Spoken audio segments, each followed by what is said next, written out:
नमस्कार दोस्तों, रामायण से सीखे लाइफ मैनेजमेंट संजय की नज़र से इस कड़ी में मैं फिर एक बार आपका स्वागत करता हूँ। जय श्री राम। दोस्तों, आज की कड़ी में हम बात कर रहे हैं मायासुर, मंदोदरी और केकसी का रावण को समझाया जाने की। दृश्य संख्या 1, ईश्वर सर्वोपरि है। इस दृश्य में रावण के ससुर मायासुर रावण को समझाते हैं। मायासुर कहते हैं कि शिव, ब्रह्मा व समस्त देवतागण राम के पक्ष में हैं। यह बात सुनकर रावण स्वयं को त्रिलोक विजेता बतलाता है। इस पर मायासुर कहते हैं, रावण तुम त्रिलोक विजेता हो, पर राम त्रिलोक रचयिता है।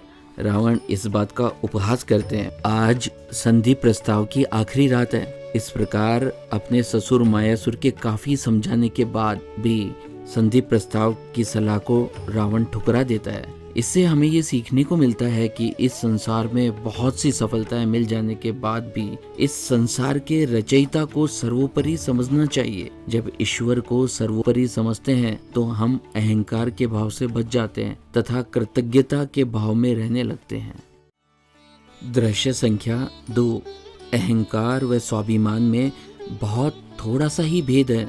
इस दृश्य में मंदोदरी रावण को संधि की आखिरी रात समझाती है। मंदोदरी कहती है, सती नारी का मन बहुत ही कोमल होता है, परंतु सत्य धर्म के पालन में वह हिमालय के समान अविचल हो जाती है। नारी का हृदय बड़े से बड़े प्रलोभन में भी विचलित नहीं होता। और इस प्रकार मंदोदरी रावण से विनती करती है कि वह अनावश्यक युद्ध में लंका को ना झोंके। वह यह भी कहती है कि नाथ, अगर तुम चाहो तो दानवों की मृत्यु को आज की रात सही निर्णय लेकर जीवन की ओर मोड़ सकते हो। रावण मंदोदरी का उपहास करता है और अपनी क्षमताओं का बखान करता है। रावण का कहना है कि नवग्रह के सभी देव उनकी सेवा में खड़े रहते हैं। वह जिन्हें राम कह रही है वह तो तुच्छ वनवासी है। अंत में सभी प्रयास करने के बाद मंदोदरी रावण को अहंकार रूपी पट्टी को खोलने के लिए कहती है। रावण कहते हैं, यह मेरा अहंकार नहीं बल्कि यह तो मेरा स्वाभिमान है। इस प्रकार हम देखते हैं कि स्वाभिमान धीरे धीरे कब अहंकार बन जाता है, इंसान को पता ही नहीं चलता।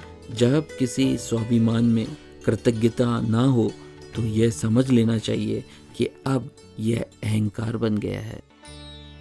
दृश्य संख्या 3, विजय धर्म की ही होती है। आज संधि प्रस्ताव की आखिरी रात है। रावण की माँ केकसी रावण को समझाने के लिए आती है।